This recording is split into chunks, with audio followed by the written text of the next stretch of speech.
जय सत्यम सिद्धाय नमः। जय सत्यम सिद्धाय नमः पंडित जी। जय सत्यम सिद्धाय नमः। आपको स्वामी जी से जुड़े हुए करीब 6 साल हो चुके हैं। स्वामी जी अक्सर आपके बारे में बताते रहते हैं। आपको ज्योतिष का भी बहुत अच्छा ज्ञान है और आपने विभिन्न मंत्रों की साधना भी करी है स्वामी जी के सानिध्य में, और आपके ध्यान दर्शन भी काफ़ी अच्छे रहे। तो मैं चाहूँगा आप उस बारे में भक्तों को थोड़ा सा बताएं, अपने अनुभव मंत्रों को लेकर और साधना को लेकर। जी बिल्कुल। सर्वप्रथम तो मैं सभी दर्शकों को हार्दिक अभिनंदन बोलना चाहूँगा। सही कहा आपने, स्वामी जी के सानिध्य में मैंने विभिन्न साधनाओं को किया है, विभिन्न मंत्रों का मैं सही कहूँ तो अनुसंधान किया है। सर्वप्रथम मैं आपको एक ऐसा अनुभव बताना चाहूँगा अपना, जब मुझे सही बताऊँ तो ध्यान या जप के बारे में इतना खास ज्ञान नहीं था। सर्वप्रथम मेरे घर में ही एक छोटा सा स्टोर है, वहाँ पर जब मैं एक गुप्त मंत्र का जप किया करता था तो मेरा रोज़ की दिनचर्या थी कि मैं गर्मियों की छुट्टियाँ चल रही थी तो मैं अपना नाश्ता करके थोड़ा ध्यान पूजा करके अपना उस कमरे में चला जाया करता था।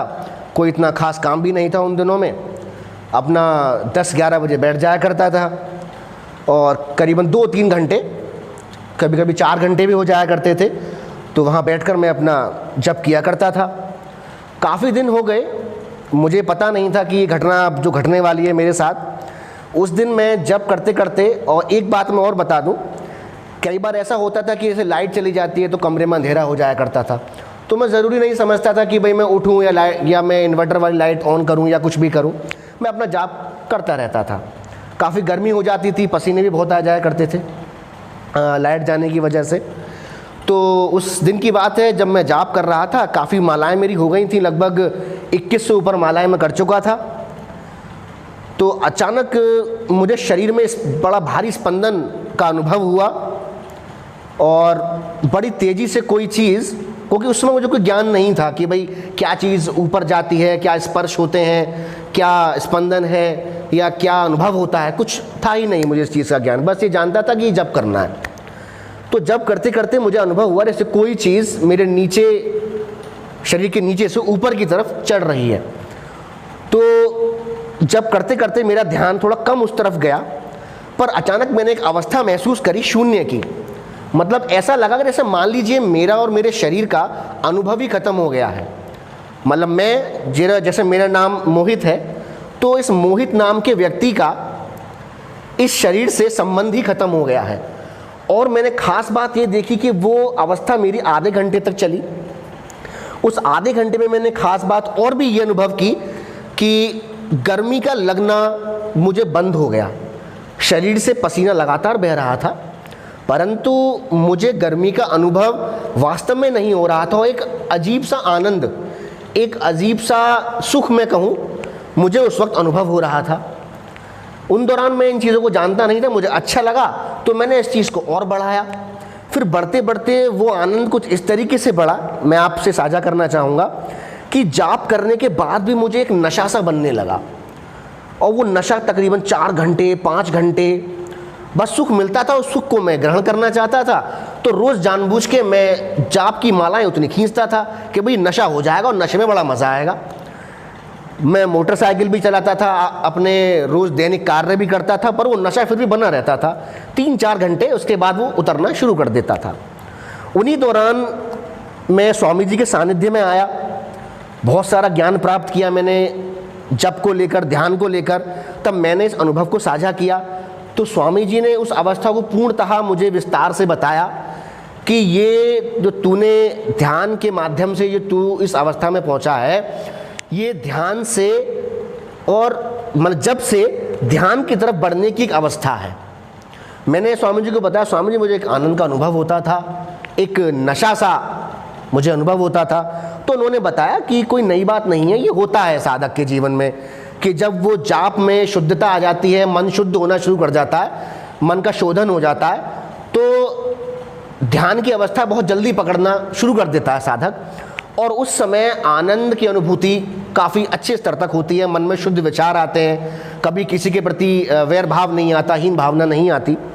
तो उन्हीं दौरान जब मैं स्वामी जी के सानिध्य में आया, उन्होंने मुझे इस बात का ज्ञान दिया, अपनी पूर्व की अवस्थाओं को उन्होंने मुझे विस्तार से, जिन्हें मैं नहीं जानता था, उन्हें बताया।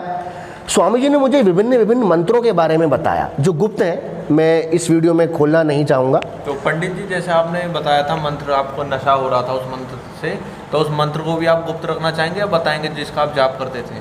उसको मैं गुप्त ही रखना चाहूँगा। फिर इससे भी ज़्यादा अच्छी अवस्था मुझे जब पता हुई जब मैंने स्वामी जी से उन गुप्त मंत्रों के बारे में जानकारी ली। अनेकों मंत्र मैंने काफ़ी महीनों तक उनकी साधनाएं की और उससे उच्चतर स्थितियां भी देखी मैंने, जैसे मन में इष्ट का दर्शन होना, मन में प्रकाश का दिखना, कई बार चक्रों का दर्शन होना भी मैंने अनुभव किया। एक खास अनुभव मैं आपको बताना चाहूँगा, ये बात है सूर्य ग्रहण के दौरान की।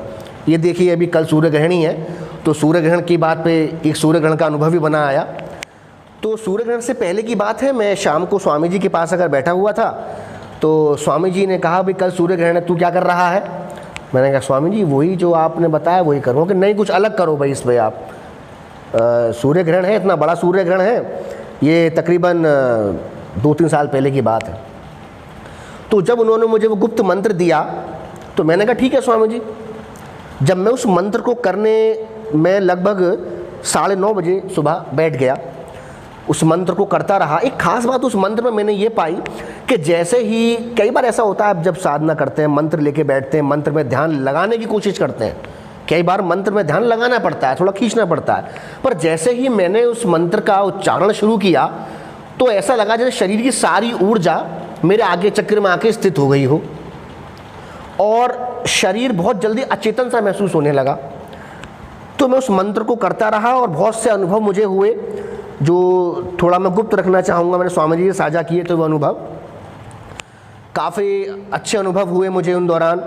जैसे थोड़ा दिव्य लोकों का दिखना, अदृश्य लोकों का दिखना, जिनके बारे में पुराणों में और ग्रंथों में वर्णन किया गया है, मैंने स्वामी जी से वो साझा किए। स्वामी जी ने मुझे उसको विस्तार से बताया कि ये अवस्था है, ये अवस्था है। तो उसके अलावा भी फिर जब जैसे और आपने बताया कि अदृश्य लोग दिखते थे, आप थोड़ा सा विस्तार से बताएंगे किस तरीके के दिखे आप? देखिए मैं साझा करता हूँ, चलिए आप इतना जब कह ही रहे हैं तो मैंने देखा कि एक बहुत ही अच्छा बागीचा सा है, एक उद्यान है काफ़ी सुंदर, और वहाँ पर भगवान श्री कृष्ण हैं और कुछ गोपियाँ खड़ी हुई हैं।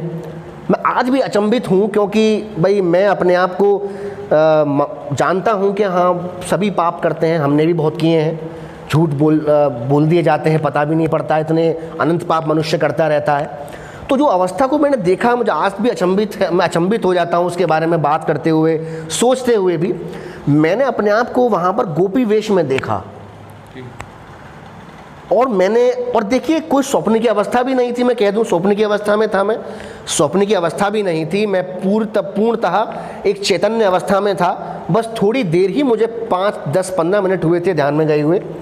मैंने देखा कि भगवान श्री कृष्ण बैठे हुए हैं, एक बहुत बड़ा सिंहासन है, एक पूरा बागीचा है, उद्यान है बड़ा सुंदर, और वहाँ पर एक खास बात थी कि जो और गोपियाँ थीं वो काफ़ी मुझसे शरीर में बलिष्ठ और लंबी चौड़ी थीं।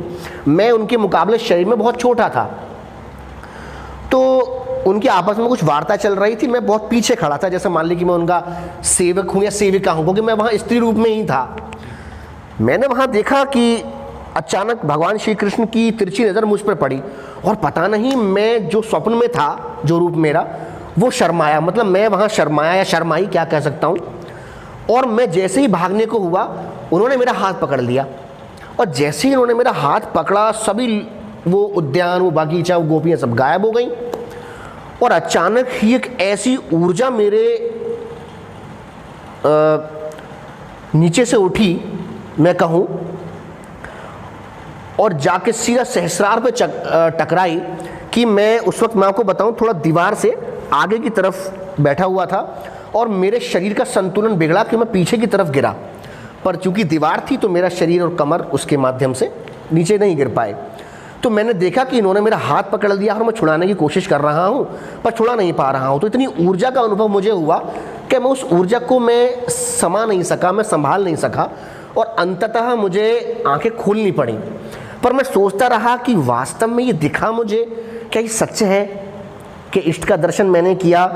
मैंने स्वामी जी से आकर इस बात को फिर साझा किया। जब मैं तुरंत तो नहीं आ पाया था, 2-3 दिन बाद किसी कामवश मुझे जाना पड़ा, तो मैं फिर जब आया उनसे मैंने ये बातें मैंने शेयर की, तो उन्होंने बताया कि हाँ, ये मंत्र की स्थितियाँ हैं कि मंत्र कहीं ना कहीं आपकी भौतिक इच्छाएं तो पूर्ण करता ही है। आपकी जितनी भी आध्यात्मिक इच्छाएं हैं, आपकी विभिन्न लोगों को देखने की इच्छाएं भी कभी कभार होती हैं। हम कभी कभार सोचते हैं कि भाई स्वर्ग का वैभव कैसा होता होगा, कि भाई वह जो लोक है उसका वैभव कैसा होता होगा। कहते हैं कि भगवान का धाम ऐसा होता है। तो शायद वो इच्छा मेरे मन में थी, उसकी पूर्णाहुति हुई कि जब मैंने वो लोग देखा तो एक अजीब सा संतोष मेरे मन में आया। तो स्वामी जी ने बताया कि होता है ऐसा कि जब विभिन्न विभिन्न मंत्र की ऊर्जा शरीर में जाती है और जो मंत्र उच्च स्तरीय होते हैं, उन मंत्रों को करने से और ध्यान पूर्वक करने से, पूर्ण निष्ठा के साथ करने से ऐसा होता है कि आप अपनी भौतिक इच्छाओं के साथ साथ अपनी आध्यात्मिक इच्छाओं की पूर्णता भी प्राप्त करते हैं। तो इस प्रकार से मेरे बहुत अनुभव रहे, उनमें से कुछ मैंने आपसे भी साझा किए जो आपने मुझसे पूछा। और अभी भी मैं मंत्र का जो उच्चारण है अपना करता ही रहता हूँ, अपना जप चलता ही रहता है। स्वामी जी के सानिध्य में हम आज भी हैं, आप जानते ही हैं। तो पंडित जी, एक और सवाल है मेरा कि जैसे कल आपने सूर्य ग्रहण के बारे में बताया, तो कल जैसे सूर्य ग्रहण है, तो आप जो आपके दर्शक देख रहे हैं उनको क्या बताना चाहेंगे कि सूर्य ग्रहण पर वो क्या क्या आध्यात्मिक करें? अभी जैसे मैंने आपको कल सूर्य ग्रहण है, मेरा पूर्व के सूर्य ग्रहण का अनुभव बताया। देखिए, मैं सभी दर्शकों से प्रार्थना करता हूं और उनसे निवेदन करता हूं, ख़ास तौर से जो साधक हैं, जिनका मन साधना में लगता है, साधना में रुचि रखते हैं। कल सूर्य ग्रहण है, आप अगर गुरु मंत्र लिए हुए हैं, जहाँ से भी आपने लिया है, तो मैं ये आपसे ज़रूर आपसे प्रार्थना करना चाहूँगा कि कल का दिन बहुत ख़ास है। यह सूर्य ग्रहण 500 वर्षों बाद फिर से पड़ रहा है। और सूर्य ग्रहण में खास बात होती है कि सूर्य ग्रहण के दौरान एक उच्च स्तरीय ऊर्जा फूटती है। जिस वक्त सूर्य ग्रहण अपने उच्चतर स्तर पे पहुंचता है, उस वक्त बड़ी भयंकर ऊर्जा फूटती है आकाश में, जो पूर्णतः पृथ्वी पर हर जगह विद्यमान हो जाती है उस समय। और उस समय जो साधक साधना करते हैं, उन्हें आप समझ लीजिए कि महीने भर की साधना का, या मैं कहूँ 20 दिन के जाप का जो एक साथ फल है, वो तुरंत प्राप्त हो जाता है। तो ऐसे समय को, ऐसी अवधियों पर चूंके ना साधना अवश्य करें, जप करें, और दान करना चाहें दान भी कर सकते हैं। पर जप पर मैं पूर्ण आपका ध्यान दिलाना चाहूँगा कि जप अधिक से अधिक करें, कम से कम 21 माला तो करें ही करें, और अपने अनुभव ज़रूर साझा करें। ठीक है। तो पंडित जी, आपने अपना YouTube पर चैनल बनाया, इसका क्या मोटिव है? देखिए, जैसे अभी मैंने आपसे अपने ध्यान का, अपने साधना का जो ज्ञान, जो भी अनुभव साझा किया, तो इस, जैसा आप देख ही रहे हैं, मेरे चैनल में मैंने इसी चीज़ को लेकर, ये चैनल इसी लक्ष्य को लेकर मैंने ये चैनल शुरू किया है, ताकि मैं सभी लोगों से, सभी दर्शकों से अपने ज्ञान को और जो मेरे अनुभव रहे हैं अब तक, मेरे आध्यात्मिक जगत में जो भी मेरे अनुभव रहे हैं, उनसे मैं उन दर्शकों से साझा कर सकूं, ताकि भाई जो भी मेरा ज्ञान है, थोड़ा बहुत है, जो भी है मेरे पास, उससे जो भी साधक वर्ग अगर कोई भी लाभ उठा सकता है तो उठा सके। जिनके कोई प्रश्न हैं साधना संबंधी, कोई भी प्रश्न है, तो उन प्रश्नों का निदान भी मैं उसमें करूँगा। और जैसा कि मेरा जो इंटरेस्ट है वो ज्योतिष की तरफ है ही, तो ज्योतिषीय घटनाओं को लेकर और ज्योतिषीय चीज़ों को लेकर भी मैं अपना उसमें अनुभव साझा करूँगा, अपना थोड़ा ज्ञान उसमें बांटूँगा मैं लोगों से। तो इसी लक्ष्य को लेकर मैंने ये अपना यूट्यूब चैनल मैंने शुरू किया। कुछ लोग इंटरेस्टेड होते हैं अपनी कुंडली दिखवाने में, तो मतलब आप उस तरीके से भी एक्सेप्ट करोगे अगर वो अपना टाइम है? हाँ, पर थोड़ा समय बीत जाने के बाद, क्योंकि पहले मेरा जोर है वो ध्यान और योग पर ही होगा। जो अनुभव रहे हैं मेरे आध्यात्म की जगत में, पहले उनको ही साझा करके मैं लोगों से अपना ज्ञान थोड़ा बांटना चाहूँगा, उसके बाद ही मैं इन चीज़ों को थोड़ा शुरू करूँगा। तो आध्यात्मिक जगत को लेके अपने आध्यात्मिक जो भी प्रश्न आपके मन में है वो आप कमेंट्स में पूछ सकते हैं। आगे आने वाले वीडियोस में ज़रूर मैं उनका निदान करूँगा। जय सत्योम सिद्धाय नमः। जय सत्योम सिद्धाय नमः।